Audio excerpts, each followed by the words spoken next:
even the theists are typically going, I've got a great design argument, I've got a cosmological argument I like very much. But when it comes to God's goodness, even Richard Swinburne is looking at the moral argument and going, no, that's not a good argument. You can say that an evil God's compatible with the ontological argument. That's what Stephen's doing there. He's plugging in evil God to a pre-existing argument. But theists don't begin there. Theists don't begin by assuming God's good or hypothesizing that's good or entertaining the idea that God's good. They give arguments for it. Hello, and welcome to the Unbelievable Podcast. Whether you are an atheist, an agnostic, or a person of religious faith, we are so grateful that you've joined us to debate the topics that matter most to all of us.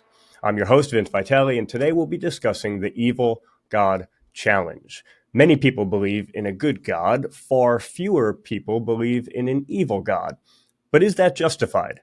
Is our evidence for a good God really better than our evidence for an evil God? And if not, then should we actually be equally skeptical of both? You'll remember that we had a previous show on this topic, and it was such an engaging conversation that we wanted to learn more. And so here with me today are two of the very best thinkers on this topic, Dr. Jack Symes and Dr. Stephen Law. First, a bit about Jack. He is a public philosopher and researcher in philosophy at Durham University, and he's best known as the producer of the Panpsycast Philosophy Podcast, which is one of the UK's most popular higher education podcasts. Jack was recently named as one of BBC's New Generation Thinkers for 2024, and he's the author of several books, including his new book, Defeating the Evil God Challenge, in Defense of God's Goodness. Welcome to the show, Jack. Thank you for having me. It's good to be here. Also with us today is Dr. Stephen Law, a philosopher and author whose work has been the primary impetus for the reemergence of the Evil God Challenge. Stephen's 2010 article on this topic, published in Religious Studies, has been the journal's most downloaded paper and third most cited paper over the past 12 years. Stephen is currently Director of Philosophy at Oxford University's Department of Continuing Education, author of a variety of books, including the Philosophy Gym, a particularly fun one. And I highly encourage you to check out his blog at stephenlaw.blogspot.com. Stephen, we appreciate you taking the time to be with us as well. You're welcome. I'm looking forward to it. Well, there's just so much that I want to talk to you both about. So I do want to get into the substance of the arguments pretty quickly. But first, Stephen, you've been the main contemporary proponent of the Evil God Challenge. You've really helped to give it a seat at the table. And so interested to know, I think our listeners would be interested to know, how did you first get interested in this topic? I'm not entirely sure I know how I ended up getting interested in it, but I think speculating a bit. I think what happened was I got very interested in why people believe quite weird things sometimes, conspiracy theories and cults and alien abduction and so on. And so I became particularly interested in varieties of religious belief and why people believe what they do, what the explanation for that is. And also, religious belief is important because it really shapes people's lives, sometimes in a good way, sometimes in a really bad way. I mean, a lot of our political debates are religiously informed, the role of women, what kind of sexual activity we should engage in and so on. Religion has a lot to say about how we ought to live our lives. And so for that reason, it's a particular interest to me. I think that's probably got a lot to do with it. Also, it probably didn't hurt that I was based at Haythrop College for a while, which is a Jesuit institution. And so I was surrounded by religious individuals who took this stuff very seriously. So again, there was that also probably partly explains how I ended up focusing on God and evil.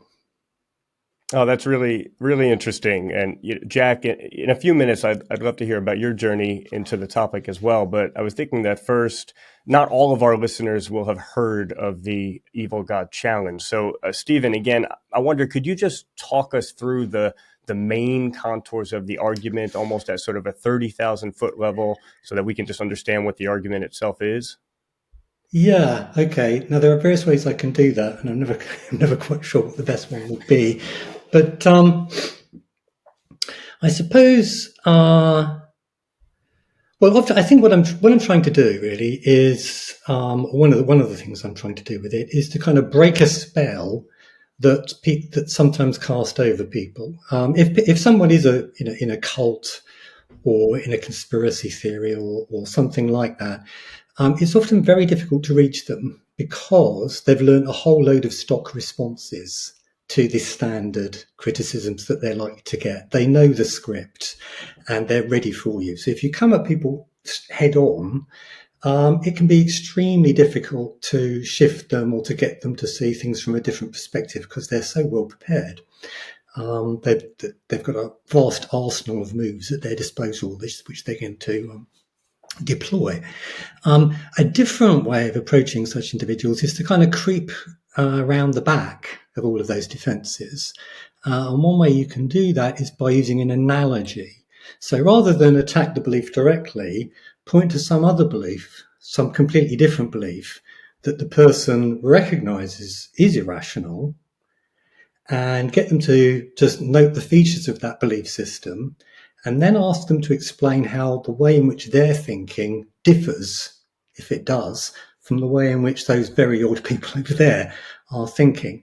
And it seems to me that if we set up this alternative belief system of belief in an evil God, we can have that effect on people that are really committed to belief in a good God. It's a way of kind of breaking the spell, so that rather than coming at them head on with the problem of evil, you get them to look over there at some other belief system, in this case, belief in an evil God, and notice the parallels and the similarities in the way in which they're defending their belief.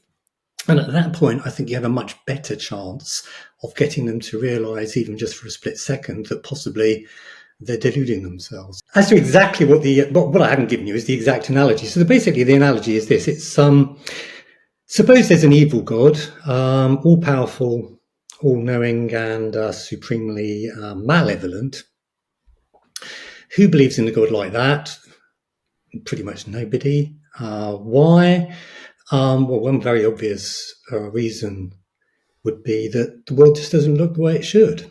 If this was the creation of a supremely powerful and malevolent deity, there is a lot of evil in the world, but there's way too much good. There's love and laughter and ice cream and rainbows and puppies, and there's so much good that this just is not plausibly the creation of a supremely powerful and malevolent deity, and pretty much everyone can recognise that straight away. But then the question becomes, but if we can recognise that, why can't we recognise that similarly there's an awful lot of evil in the world, vast quantities of it, more than enough presumably to similarly rule out an all-powerful, all-good God? Here are two deities that we can cross off our list of likely suspects, even if we don't know what created the universe. Maybe there's a God, some sort of God back there, but it pretty obviously isn't an all-powerful and all-evil one. And for much the same reasons, we can rule out an all-powerful, all-good one as well, surely. Or if you disagree, and here's the challenge, explain why it is that belief in a good God is so much more reasonable than belief in an evil God. That's really the challenge I've set up. Well said. And I think that's really interesting for all of us, because regardless of what we do or don't believe about God, it's likely that for many of us at some point we've taken seriously the idea of a good God. And it's also likely that we have not taken seriously the idea of an evil God, or even have thought that that's ludicrous. And so for all of us, it sort of challenges us to ask the question, is that rational, or is that some sort of bias that I have in my reasoning? Now, Jack, I understand from your book that you had a bit of a conversion when it comes to the evil God challenge, in that you used to defend it or were setting out to defend it, but now you've written a book arguing against it. Can you share with us a bit about your experience of that change of perspective? Yeah, that's exactly right. So I first came across the evil God challenge, I think in 2016. I met Stephen for the first time a year afterwards when I interviewed him on the topic. And when I started looking at the challenge, and when I spoke to Stephen, and even a few years after that, I thought that the evil God challenge was one of the most powerful, if not the best argument in contemporary philosophy of religion. against the existence of the God of traditional theism, the God of Judaism, Christianity, and Islam. When I was writing this book, which was just out, in defense of God's goodness, defeating the evil God challenge, I did so with the intention of defending the evil God challenge. But the further I moved into evil God's lair, if you will, the more I realized that I don't think the theist has too much to really worry about. These days, I think evil God is dead. I don't think the evil God challenge constitutes a serious threat to traditional theism. I think there are a substantial number of asymmetries between the arguments for believing in a good God and believing in an evil God. And I speak about them at length, obviously, in the book. But to really break it down, Stephen's argument and how he's put it forward there, to me, seems to consist of two premises and one conclusion. So the first premise is that believing in a good God is roughly as reasonable as believing in an evil God.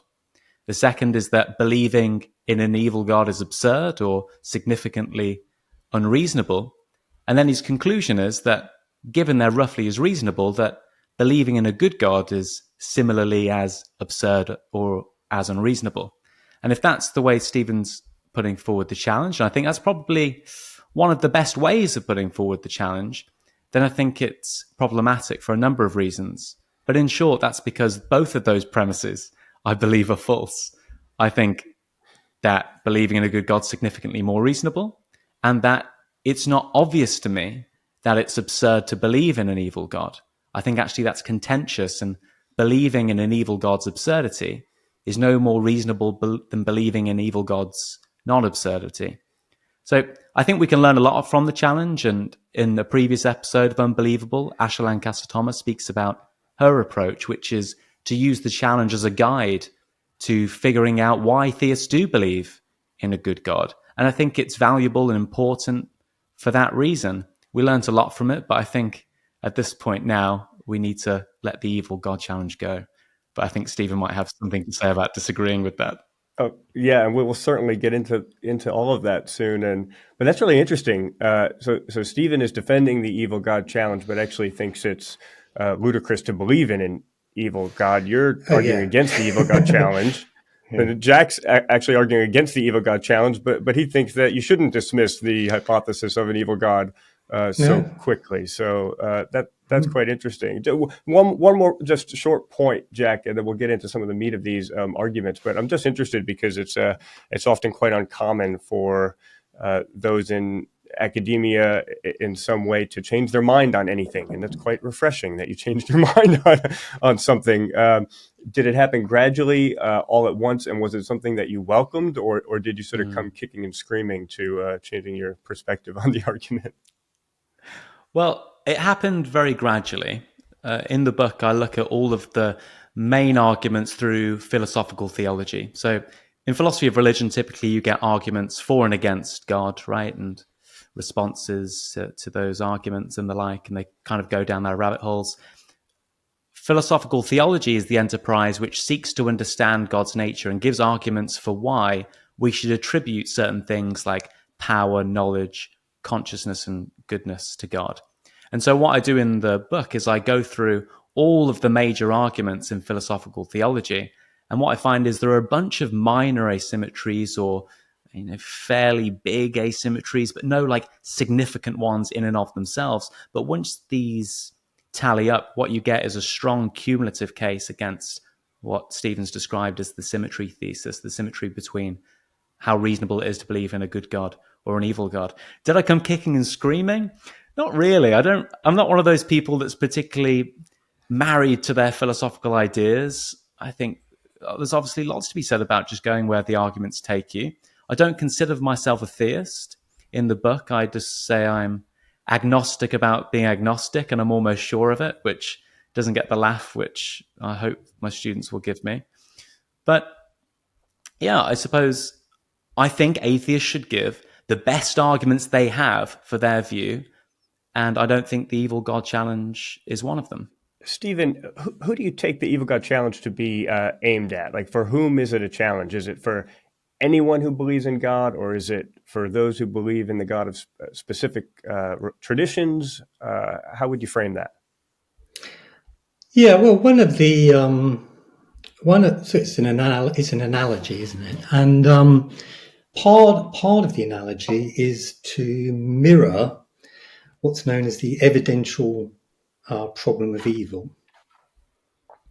So the evidential problem of evil is in essence this: that while an all-powerful and all-good God, and that's the God that we're focused on here, got to have the three omni-attributes, as they're known, of omniscience, omnipotence, and omnibenevolence. So I'm targeting that specific God.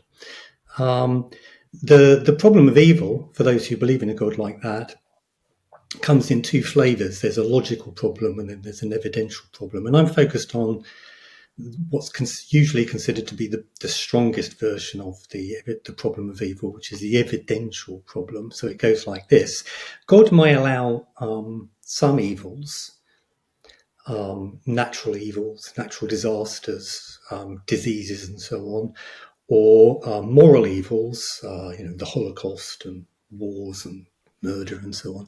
He may allow some evils if that's the price that he must inevitably pay for still greater goods. But otherwise, he would not permit evil. He's not going to permit what you might call gratuitous pain and suffering. That's to say, pain and suffering that is pointless from his divine perspective. He'll allow pain and suffering if there's a good reason for it, but not otherwise.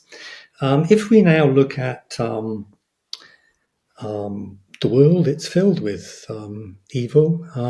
For example, childhood mortality rates. Human beings have been on the face of the planet for, I think the best estimate now for Homo sapiens is around 350,000 years. And it's only until very, very recently that we got the childhood mortality rates down to where they are. Your chances of making it to adulthood in almost any other previous generation, not much better than 50-50. Those children would have died horribly in many cases, disease, injury, and so on. They would have experienced immense psychological and physical pain and suffering. And their parents would have had to watch their child die, helpless, unable to do anything about that. Ask any parent that's lost a child what's the worst thing they've ever experienced, and they'll probably say that is. So 350,000 years of half or thereabouts of all human children dying, is there really likely to be some adequate God-justifying reason, not just for a bit of it, but for every last ounce? If there isn't, we're, as a theist, you're in big trouble, because that means that there is gratuitous pain and suffering. And that's just incompatible with the existence of a supremely powerful and benevolent deity. So there has to be a good reason for every last ounce of all of that pain and suffering. And many atheists just find that completely ludicrous. I mean, that suggestion. And it's not just human suffering. I mean, before we even appeared, there was animal pain and suffering. I remember watching a program about Komodo dragons not very long ago, on which we watched the dragons wandering around amongst water buffalo, and the dragons would nip at the water buffalo, and it wasn't very dramatic, and you wondered what was going on. Well, what was going on was the Komodo dragon was poisoning the water buffalo, but it was going to take about 2 weeks before the water buffalo became so weak that it could then be eaten alive by the Komodo dragon and its other Komodo dragon mates. So you're watching this. The cameraman is watching this. Unbelievable suffering. This is just one creature. The guy that had to film it said he might have to give up making wildlife documentaries, because he simply couldn't handle the horror of what it was that he was having to witness. That's one animal over a couple of weeks. Millions and millions of sentient creatures over millions of years have suffered in that way. There has to be a good, God-justifying reason for every single last ounce of that pain and suffering. Is there likely to be such a reason? And, pull the other one. Of course there isn't. So, it's pretty obvious to many of us that that there is no God. Now, how do theists respond? Well, they have two main strategies. They cook up explanations for the pain and the suffering. They try and identify the reasons that God might have for allowing the pain and the suffering. Or if they can't identify the reasons, they deploy another strategy which is nowadays called skeptical theism, which is the view that even if you can't explain or identify the reason for the pain and suffering, still, for all you know, there could be such a reason. You're just a mere human. You don't know everything, and for all you know, there is some reason unknown to you that justifies God in allowing hundreds of millions of years of animal suffering or 350,000 years of very high childhood mortality rates. Those are the main two strategies. And what I do with the Evil God Challenge is I show that the strategies that are deployed to defend belief in a good God can very often, with a little bit of ingenuity, be mirrored very well by kind of mirror strategies. So you can appeal to free will, very, very popular move. Appeal to free will in order to explain some evil. Turns out that works pretty well when it comes to defending belief in an evil God. Or character building. The pain and the suffering is there to give us opportunities to allow us to grow and develop. Well, if you believe in an evil God, the goods are there to erode our characters, to tempt us, to allow for certain evils that are not otherwise available to an evil God. Why would an evil God give you cheesecake? Well, it tastes great for 5 minutes, and then later on, you feel really bad psychologically. You put on weight, you become unhealthy, you can no longer do the things you. So there are going to be goods in the world put into the world by an evil God in order to maximize evil. He will certainly give us free will. Why would he give us free will? Because if we're just puppets that always are compelled to do the bad thing, we're not doing morally evil things because we're not morally responsible for what we do. We haven't freely chosen to be evil. An evil God will want the very worst kind of evil, which is when we freely choose to do it. He'll cut the strings, set us free, so that I can freely choose to do the most morally depraved things. The downside to that is that I'm then able to choose to be nice to my fellow man and reduce suffering, become a doctor or something like that. Okay. Evil God hates that, but it's the price he has to pay. Suffering is reduced, but it's the price he has to pay in order to maximize evil. So you can now begin to see that many of these theodicies or explanations for the evil, they can be flipped. And now I'm beginning to wonder, well, why is it one of these gods significantly more reasonable than the other, given that we don't really have much reason to think that God is good as opposed to evil or vice versa. If you look at the most popular arguments for the existence of God, they typically give you no clue as to our Creator's moral character. For example, suppose there's a cosmic designer or fine-tuner. Why does it have to be supremely benevolent? Well, it doesn't. We're not being given any reason to think that the designer is good, or first cause or prime mover. Why does it have to be good? Well, it doesn't have to be good. And so on. So if given the absence of good reasons to think that there is a good God behind everything, an overwhelming or an evil God behind everything, and given the abundant quantities of evil and good in the world, surely there's more than enough to rule out these two divine candidates. We may not know why the universe exists, but we can be pretty damn sure it's neither of those two. All right. I'm looking forward to, that's great. I'm looking forward to hearing Jack respond to some of that. I do have to disagree on cheesecake because I don't feel bad after cheesecake. I'll take the second slice. But that's a really helpful beginning to opening up the argument. We do have to take a quick break, then we're going to come back and hear from Jack in response to those thoughts. Have we been too quick to assume that God if he exists, must be perfectly good. You're listening to Unbelievable, and we're grateful to have here with us Stephen Law and Jack Symes as we discuss the Evil God Challenge. If you're enjoying the discussion, let us know in the comments. Email us at unbelievable@premier.org.uk or get in touch via social media at UnbelievableFE for X, at Premier Unbelievable for Instagram and Facebook. The Evil God Challenge. Is belief in a good God really more reasonable than belief in an evil God? Much more to discuss. We'll be back in a moment.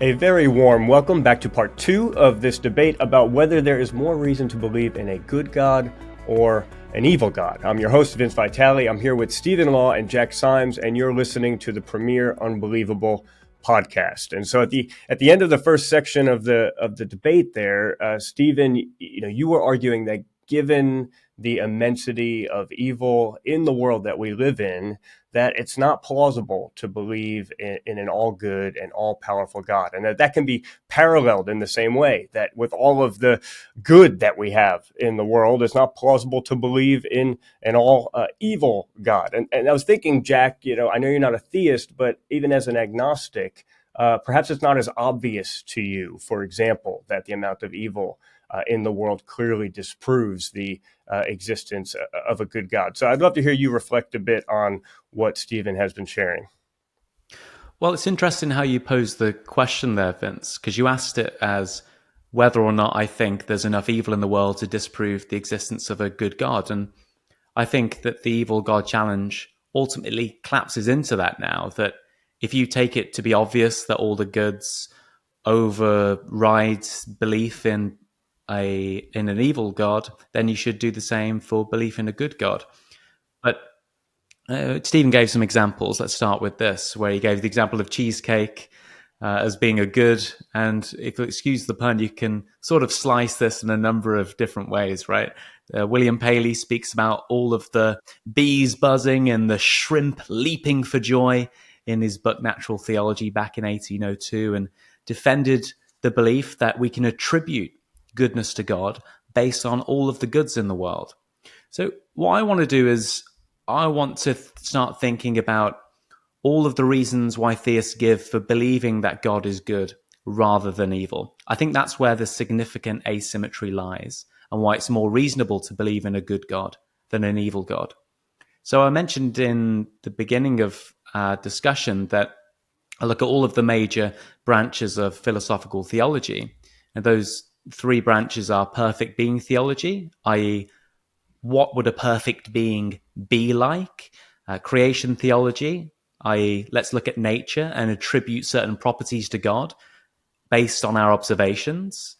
And thirdly, revelation. So let's look at scripture and religious experience, and what on the basis of those would it be more reasonable to do, attribute goodness to God or evil.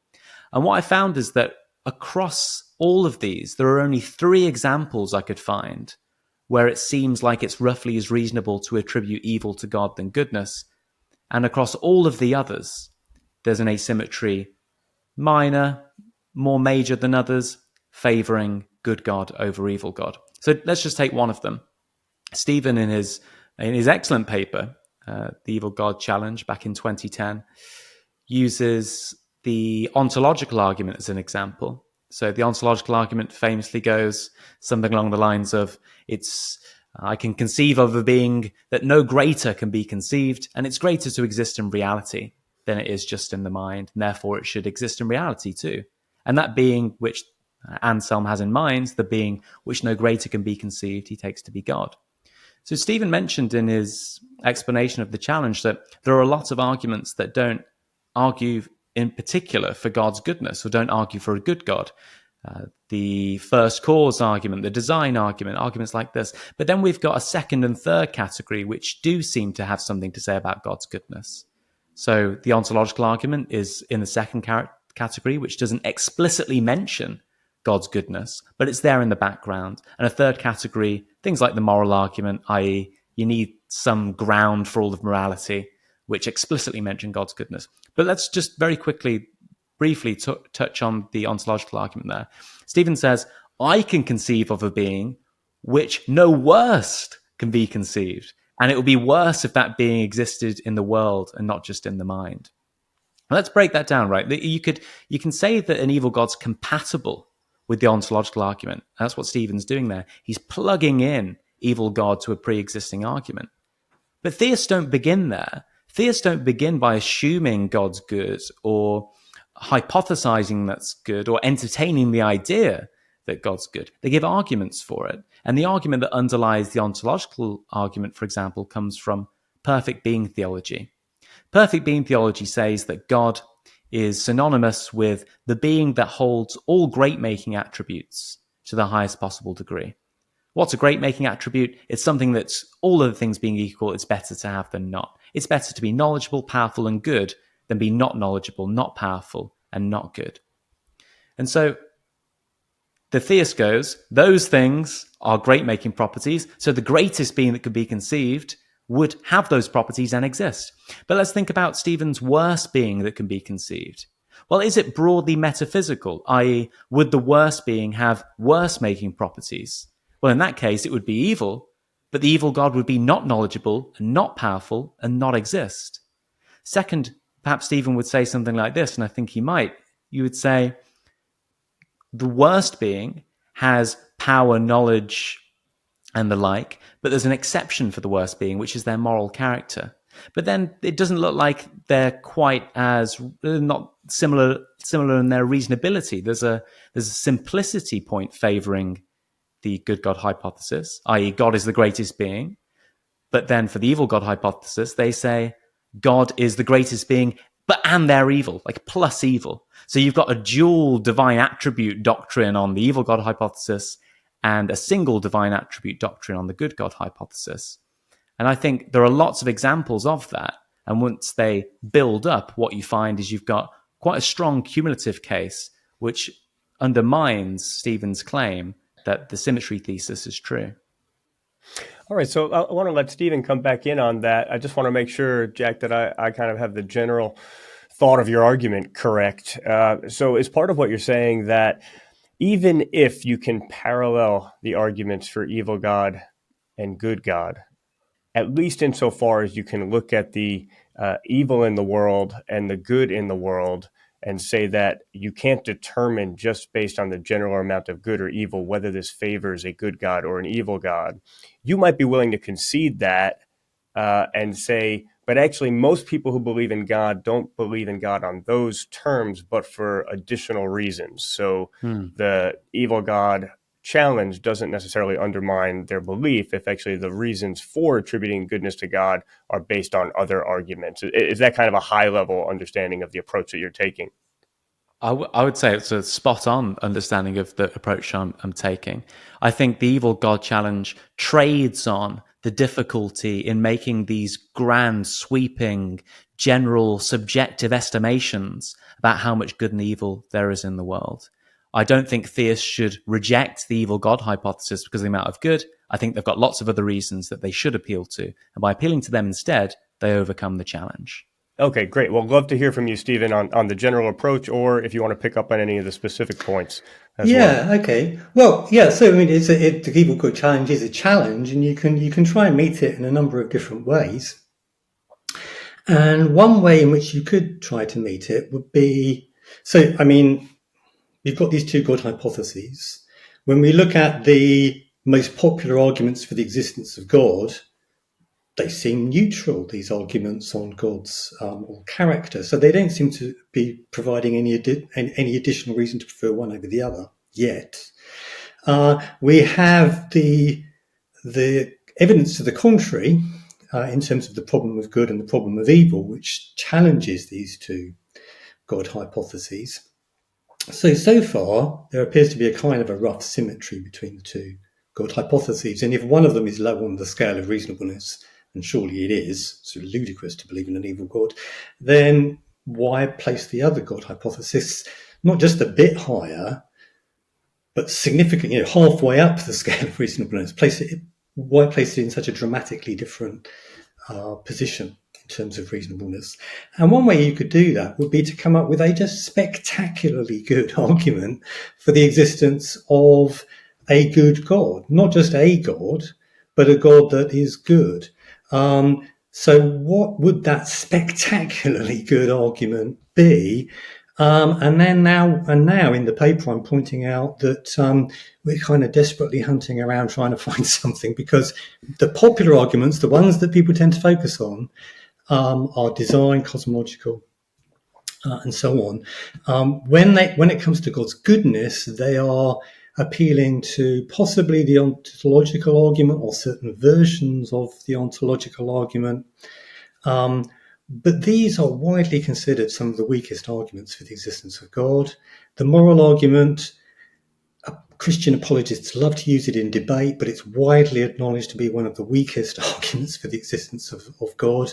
So I personally don't find these arguments terribly persuasive. And boy, they have to be really good in order to counterbalance the evidential problem of evil. We have a boulder of evidence against a good God on one side of this scale, and on the other side, you're sticking the moral argument for the existence of God.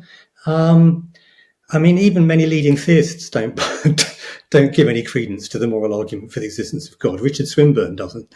So it seems to me that you're just not doing the heavy lifting that you need to do here. You don't have that good case for a spectacularly good case for a good God that you would need in order to significantly raise a good God up the scale of reasonableness and effectively neutralize the evidential problem of evil. It seems to me. Now, so here's an analogy which might be helpful. Suppose I've got two hypotheses, and one is that they both involve elves, little visitors to my kitchen during the night. One hypothesis is that the elves are super tidy elves, and they're the elves that are busy at night. And then the other hypothesis is there are super messy elves, the sort of reverse elf, and they're really busy in my kitchen at night. Now, somebody might argue that super tidy elves are much more likely than super messy elves. They might even go so far as to say that the very definition of an elf is of a tidy creature that likes to have things in order. And maybe that's true. So let's grant it for the sake of argument. Okay, let's just give them that it's much more reasonable to believe in good elves, rather than in messy elves. That makes not a jot of difference so far as the reasonableness of either of these beliefs, that there are these little creatures scuttling around my kitchen at night. I have given that it's neither very tidy in the morning nor unbelievably messy in the morning, right? I have very good evidence that neither of these elves are at work. I can comfortably rule both kinds of elf out, despite the fact that one of these elves is actually a bit more reasonable than the other. It doesn't matter. The empirical evidence is overwhelming. So what Jack would need to do is not just show that an evil God is a bit less reasonable than a good God. Maybe that a good God has to be good by definition, and so the very idea of an evil God makes no. He could even show that doesn't really make any difference to the challenge that I'm setting up, because my point is that we have overwhelming evidence that neither of those two beings is at work in the universe, in just the same way as the fact that I have overwhelming evidence that neither of those two varieties of elf are at work in my kitchen at night. I just need to look at how the pots and pans are distributed, and I can see that if there's anything at work in my kitchen, it's neither super messy nor super tidy. All right, so jump back in there, Jack. I mean, are you willing to grant this point that you would need, sort of overwhelmingly stronger evidence for good God in order to undermine the challenge? I don't see what Stephen's justification for that claim is. I think we can have cumulative cases for a hypothesis, i.e. lots of evidence from lots of different places that adds up to one big reason rather than just one big humdinger reason. Stephen's main point then, let's tackle it head on. So there's two premises to Stephen's argument, as I take it, that believing in them is roughly as reasonable, and that believing in an evil God is absurd. So I've given one argument for why I don't think they're roughly as reasonable. There's loads more in the book that I'm not going to bore you with by going through them individually, but they're there. Let's play it on Stephen's terms, and let's look at that second premise, that believing in an evil God is obviously absurd. So I see there being four ways of supporting this premise. The first is just to say, it's obvious to believe that an evil God's absurd. But I don't think when you look at some of the monotheistic religions where they have one God with mixed moral character, when you look at polytheistic religions with gods of evil character, when you look at people that take the greatest entity, such as the world, to be overall bad rather than overall good, I think you can put a strong degree of skepticism on the claim that it's just obvious. And also that claim might be question begging if you just go, it's just obvious to be the case. I don't think Stephen's saying that. The second way of doing this is to go, well, the evil God challenge is a problem internal to traditional theism, i.e., traditional theists take believing in an evil God to be absurd, and they don't think the same of a good God. So that looks like they've got some internal inconsistency. And the solution to that for the theists is just to go, well, actually, I don't think believing in an evil God's absurd. And William Lane Craig does the same with Stephen in his debate. He says, I don't actually think believing in an evil God's... hold on, I should correct myself there. That's a third point. Craig doesn't think that believing in an evil God is absurd for the reason of the problem of good, which brings us to the third reason. So Stephen's main argument seems to be this, and correct me if I'm wrong, Stephen, that believing in an evil God is absurd because of the problem of good. And I want to make this really clear.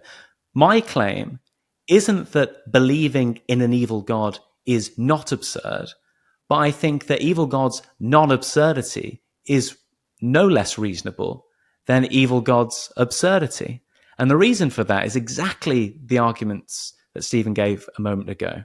So you've got the problem of good against the evil God hypothesis, but then you can give all of these reverse theodicies and defenses.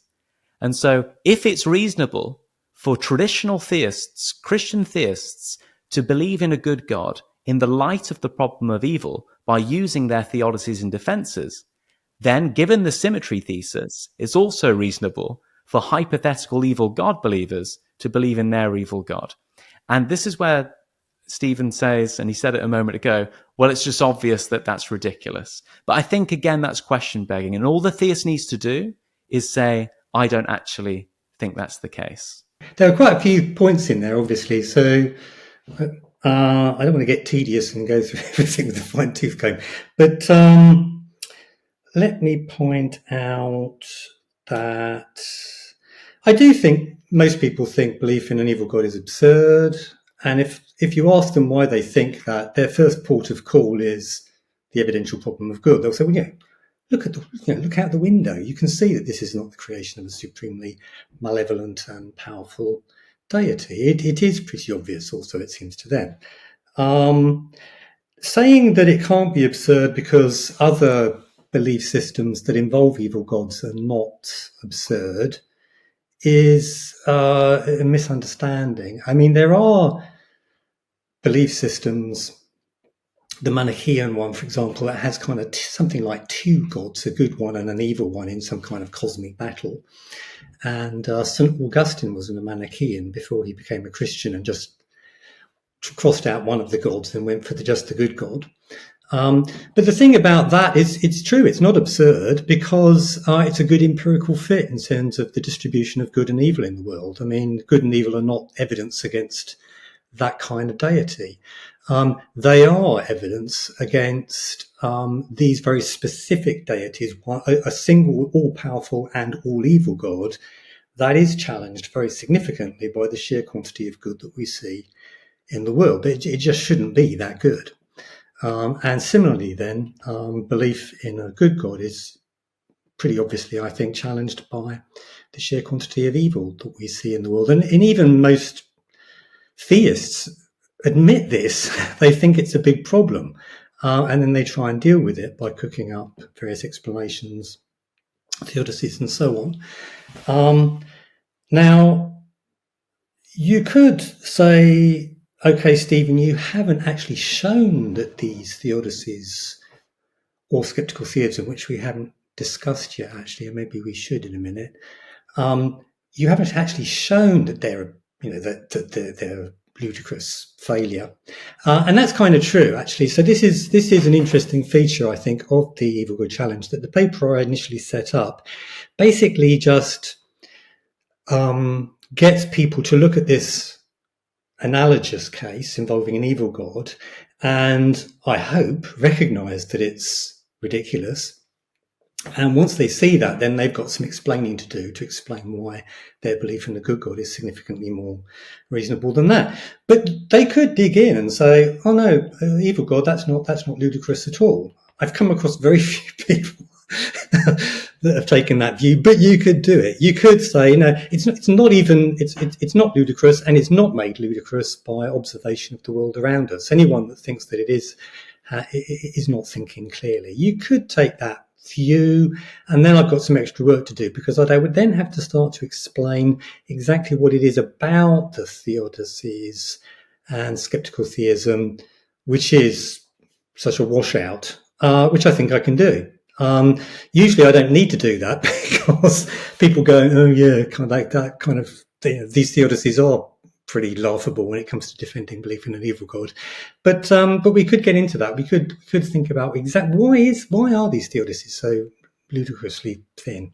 And for some people, they're going to look to different features of the universe that we live in, and perhaps think that some of them align better with a belief or a hypothesis of a good God than of an evil God. I just wanted to make a possible connection here back with the previous show that we did on this topic, because I'd be really interested to hear if either of you have thoughts on this. On the previous show, Max Baker Heitch, one thing he suggested, it was sort of a preliminary thought, but he said, only if God is good, he thinks, do we have reason to believe that our cognitive faculties would be generally reliable.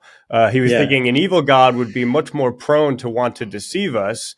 And I thought that was just interesting, because this whole debate, the whole conversation we're having, relies on our cognitive faculties being generally reliable. And could we have reason to think that a good God would be more likely to develop our brains in such a way that they're roughly aimed at truth than an evil God who might be more prone to deception? Just interested to hear if there's any initial thoughts on that idea. Well, I mean, I published at least 2 academic papers on the evolutionary argument against naturalism, which is what he's kind of alluding to there. So, I mean, I could waffle on for hours about that, but I probably shouldn't. In my opinion, those arguments don't work. So what's the relevance here? He wants to say, if there's a good God, he's going to underwrite your cognitive faculties so you can rely on them. And if there's an evil God, well, he's a deceiver and he's going to want to deceive you. And so you can't trust your reasoning as a whole. Can't trust your reasoning. Yeah. Well, not necessarily. I mean, an evil God may well have reasons to want you to know certain things. I mean, he's going to want you to know that doing certain things is evil, because if you don't know that, you can't engage in moral evil. So he's going to have to give you moral knowledge. He's going to have to. He will definitely do that. And then when you think about it further, you'll realise that in order to be able to interact with other human beings and engage in the most disgusting behaviour possible, again, you're going to need to understand roughly how the world works, and that by setting fire to somebody's house, there's a high probability that they'll burn to death and things like that. So you need knowledge. You need a lot of knowledge, actually, in order to behave in the most morally depraved ways. And so, of course, an evil God is going to give you reasonably reliable senses. Not entirely reliable, but reasonably reliable, because without those, you can't behave in the most morally atrocious ways. Thanks, Stephen. Jack, any thoughts on that point, Jack, before we go to a break? Not on that one particularly. I just want to flag something which I thought was interesting from Stephen's response a moment ago, is that what we found a couple of times in this discussion is a move that evil God challengers make quite frequently, is that when there is an asymmetry, they say things like, well, no traditional theists think that, or that's a particularly weak argument. Now, I think that's a fine move to make in the broad scheme of things, but not when we're doing the evil God challenge. The evil God challenge is designed, as Stephen knows very well, to undermine traditional theism, without getting bogged down by those complex and contentious debates. It argues for an evil God to undermine belief in a good God. So when the evil God challenger stops arguing for an evil God and starts saying that theodicies, defenses, and the ontological argument just don't work, then what they're doing is they're conceding ground to the traditional theist, because then they're arguing classical theism against atheism. So I think the theist wins when the challenger does that. All right, just give me 30 seconds on that, Stephen, and then we'll take a quick break. I think we should probably deal with it after the break.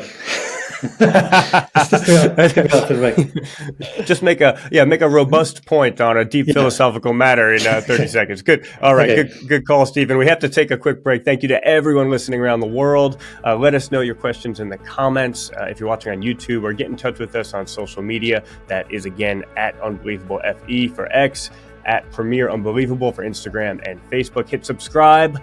Take a moment to follow or rate the podcast. That really helps the show. A lot more discussed with my guests, Jack Symes and Stephen Law, in just a moment.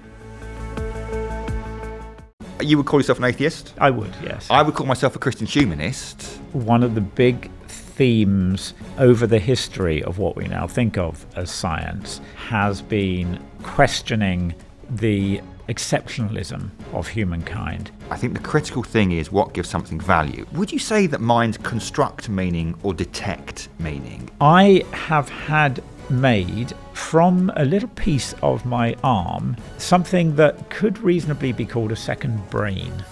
I think one of the real challenges that evolution by natural selection puts to Christian belief is the idea that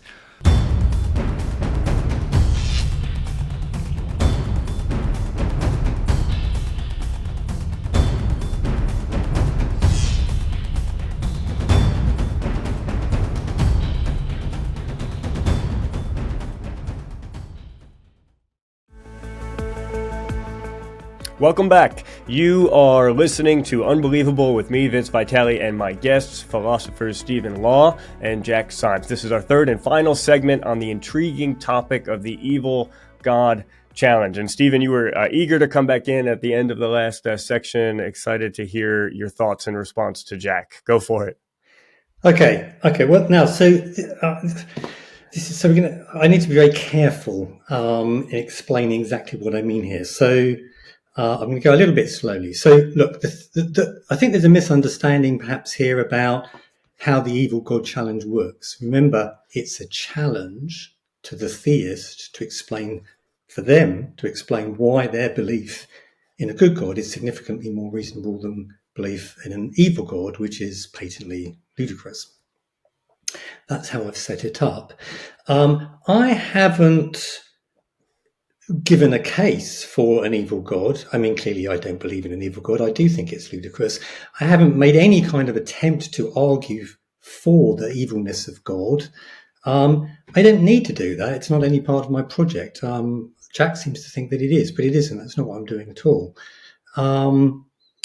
So I think that the point he makes about the argument specifically for a good God, that somehow my pointing out that they're feeble is unfair, is wrong. You do, if the challenge has been set, and now you do need to explain why belief in a good God is significantly more reasonable than belief in an evil God. And we have these two substantial, huge bits of evidence against both God hypotheses. And if you want to raise one of them up the scale of reasonableness a very long way, so it's at least not unreasonable to believe in one of these two gods, you've got some real heavy lifting to do. You're going to have to effectively neutralize the effect of the evidential problem of good or evil, whichever one it is you're going to go for. And so the onus is on you to provide the argument, if you want to go for the good God, for God's goodness. And I'm just pointing out that even the theists are typically going, I've got a great design argument, I've got a cosmological argument I like very much. But when it comes to God's goodness, even Richard Swinburne is looking at the moral argument and going, no, that's not a good argument. Ontological arguments, very, very contentious whether there's any real lifting going on there at all. Even many theists think that they fail. So in terms of arguing for God's goodness, I'm simply pointing out that you have got a lot of heavy lifting to do with those arguments if you're going to significantly change the standing of these two gods. And the onus very much is on you to do that. If you can't do it, then you don't have a case for saying, but your belief in your particular god, a good god, is significantly more reasonable than belief in an evil god. So that was the first point I wanted to make.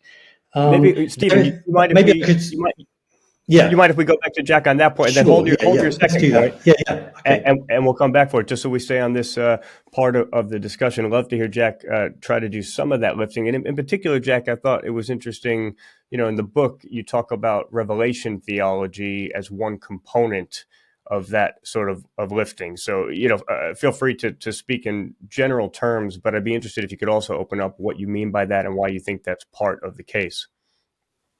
That's great. So the first thing I want to say in response to what Stephen's outlined there is the first thing he mentioned was that he doesn't argue for the existence of an evil God. I think he does, in the sense that he argues for a hypothetical evil God. In his paper on the evil God challenge, he gives the cosmological argument, the design argument, the moral argument, the ontological argument, and a host of other arguments to hypothetically argue for the evil God. If he didn't put that in the paper, what you'd end up with is a load of arguments for good God, none for evil God, and people would be thinking Stephen had lost his mind, that he hadn't actually shown the symmetry thesis was true at all. So the first thing... Can I just very quickly say, the whole point... just very quickly, the whole point of raising those arguments is to show that then those arguments are completely neutral with respect to the two gods. They give you no reason whatsoever to favour either of them. So I don't think that these are good arguments for an evil God.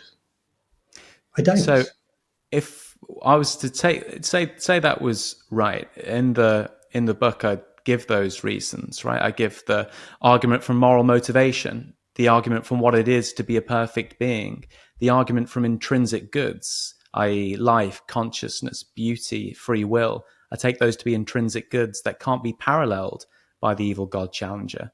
Revelation, miracles, religious experience, scripture. I think these are all things that the theist can appeal to and say that God is good because of those things. And the parallel can't be held in favor of an evil God. Okay, so you think those are features of the world, Jack, that are much more likely on the existence of a good God than they would be on the existence of an evil God? Yeah, you asked me specifically about revelation, so I'll answer your question directly. What do I mean by revelation? So I mean the religious experiences and the miracles and the divine revelation that Abrahamic theists say God has revealed to them, which say that no one is good apart from God alone. You've got Jesus walking around saying how great he is. You've got miracles that are positive and the like, right? So you might think, as I think Stephen does, that revelation of those three types, miracles, experience, and scripture, is a load of nonsense. It's a load of rubbish. We shouldn't take it seriously. I think there are a lot of atheists that think that. But that's not how the evil God challenge proceeds, right? The evil God challenge begins by going, let's say that theists are right in appealing to their broad framework. Can we use that same framework to argue for an evil God and show theists how ridiculous they're being? The evil God challenger might not think that the first cause argument, the design argument, or revelation works. But in order to use this as a reductio ad absurdum, in order to undercut theism, they need to play by the same rules. There's two ways they can do that. They can go, I'm not going to change anything. So the design argument or the first cause argument, as Stephen cited a moment ago, like those arguments, you don't need to change anything. They're as good for an evil God as they are for a good God. But there are some where you have to reverse the underlying premises or assumptions. And then the challenge becomes, is that principle and the argument built upon that principle more reasonable in favor of a good God or an evil God? And so I don't think if you're doing either of those two things, you can construct a roughly as reasonable argument on the basis of revelation for an evil God as you would a good God. Yeah, I'm not attempting to make a case for an evil God at all. I don't think you can make a case for an evil God. But what I think you can do A is... hypothetical evil God. No, I'm not to attempt. I mean, it's a ludicrous thing to believe in an evil God. I'm not trying to argue for an evil God. I'm not giving any arguments for an evil God. I mean, I don't think that any of the as you said correctly, the cosmological argument and the design argument, they're not arguments for an evil God. I don't think that they are. Now, but you can offer if you... I'd reject that straight away, because I don't think Guinillo is arguing for the perfect island, really, when he's trying to refute the ontological argument. I don't think when I'm going to be late for dinner and my friend says, you're going to have to travel at the speed of light to get here on time, that they really mean that I can travel at the speed of light. Well, I think those are hypotheticals to show that my belief is absurd. You can show that a certain argument is bad by means of an analogy, and of course Cornelio does that, and I do that to some extent. Some of that is going on. So in terms of revelation, for example, let's just look at that, because I talk about it in the paper. So maybe we should just briefly visit that. So you could argue for a good God, specifically a good God, by saying that, well, God reveals himself to us as a good God, and he performs miracles. He raises people from the dead and so on. These are very good things. So this is evidence for a good God that's working behind the scenes, not an evil God. And I'm really not sure. I'm not sure at all about whether that's true. Here's one reason why. If I was an evil God, I would not necessarily want you to know that I was an evil God. In fact, I'm a deceiver, and it would be in my interests to deceive you about my true character. In fact, what I would probably do is pretend to be a good God, despite being an evil God. What I would do is I would appear to people in religious experiences, and I can do that because I am a God and I've got the ability. And I'll tell them some stuff, and I'll perform miracles. I'm a God. I can do it. I can raise Jesus from the dead. I can do stuff at Lourdes, whatever you want. I can perform those kind of miracles. And I can tell people stuff. And then I can do the same thing, perform miracles and appear to people in religious experiences with the white robe and the halo on, making sure that they think I'm good, even though I'm not. And I'll tell them, those other people, some stuff that contradicts what I told the first group of people. And that would be a recipe for disaster, because each group would think that they have the good God, the one true good God, on their side, and they would have seen the miracles, so they're convinced, and they've been told things that contradict what those other people over there believe. Those other people over there also believe they've been told this stuff by the one true God, and they've seen the miracles and so on. This is a recipe for endless torment and strife. If I was a good God, I would not reveal myself in such an extremely inconsistent and misleading way, because it's going to maximize evil. If I was an evil God, that's exactly how I'd reveal myself. So you might actually argue, I suspect, that religious miracles and religious experience are better evidence for an evil God than they are for a good God. I'd like to hear you respond to that, Jack. This is a really interesting question, because I was thinking to myself, would an evil God be really a supreme narcissist and really would want the credit for the evil things in the world, and therefore it might count against him that not more people believe in him? But Stephen's just spoken against that in an interesting way. Interested to hear your thoughts, Jack. Yeah, mind you, the evil God would obviously want to deceive you as well. So it's maybe deception's just as worthwhile an end for evil God as taking credit for evil deeds. Who knows? I used to think that this was, again, one of the best arguments for the evil God challenge and the symmetry thesis. But actually, these days, I think this argument, more than any of them perhaps, reveal exactly where the evil God challenge goes wrong. So in order to understand this, I just want to go back to what I mentioned a moment ago, how the challenge builds up their case for an evil God. And I know me and Stephen had a bit of a disagreement there about whether or not he's arguing for an evil God, I still think it's like, for the sake of argument, for the sake of undermining theism, he's arguing for an evil God, as that example of religious experience was there. And how that proceeds then is something like this. The traditional theist, let's say, just say the Christian for the sake of argument, goes, well, look at the Hebrew Bible and the New Testament. Those are the things I believe about God and how God revealed themselves to the world. The evil God challenger then says something like this. Let's look at scripture across the world and look at the contradictions that come about through that. Isn't global theology more reasonable than your restricted theology? So the underlying principle there for evil God would be that all scripture is equally as valid. That's the underlying premise. For the good God hypothesis and the Christian worldview, it's just that the Bible's true, the Bible's valid. But the global theology is going to have significantly more contradictions than Christian theology. You're going to be told that they did not crucify him. God is far beyond having a son. You're going to be told that the Trinity's nonsense in the Quran. You're going to get a different type of God entirely. And so, yeah, there are contradictions between global scriptures. But then we need to ask, which is more reasonable out of these two principles, that all scripture is valid or that just Christian scripture is valid?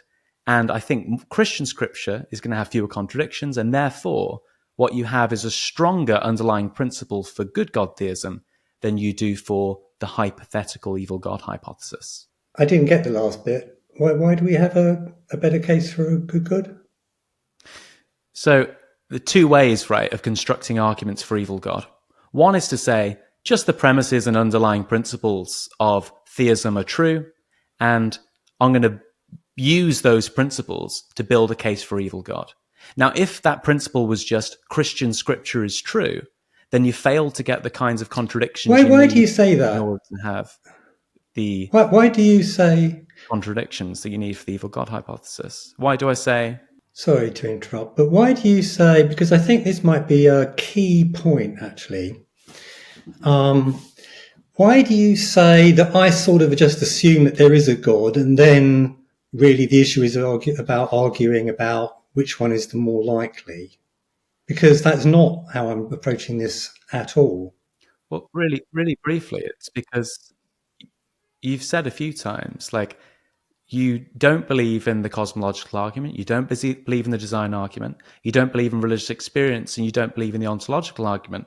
But all of those arguments seem to be just as good for an evil God as a good God. Yeah, but why am I sort of beginning with the idea of a God? That's kind of a given. And then the issue becomes, and which of these is the more likely? Because that is not my approach at all. And I think this might be where my elf analogy kicks in. I'll jump in for a second, Stephen. This is where, and Jack, obviously, correct me on your arguments, but, when I was reading Jack's work, part of what I took was that, so imagine someone who believes in God, maybe they're from a Christian tradition, and they believe God is good primarily, let's say, because they believe in Christian revelation for one, reason or another. I took his point to be that the evil God challenge is not going to particularly to disturb that person, because that person might be willing to say, I don't believe in the goodness of God because of the strength of my theodicy. I can see that perhaps the likeliness of a good God on evil is paralleled by the likeliness of an evil God on good. But I have this other reason, my belief in some form of Christian revelation that grounds my attributing goodness to God. And so you may have arguments against that, but it's not in particular the evil God challenge that perhaps undermines that person's belief. I think, Stephen, you might be shifting the goalposts slightly there, right? Because you said it looks like religious experience is more likely to be the work of an evil God than a good God. I'm just pointing out that you could look at these bits of evidence and actually think, well, hang on a minute, maybe it's a better empirical fit with an evil God than it is with a good God.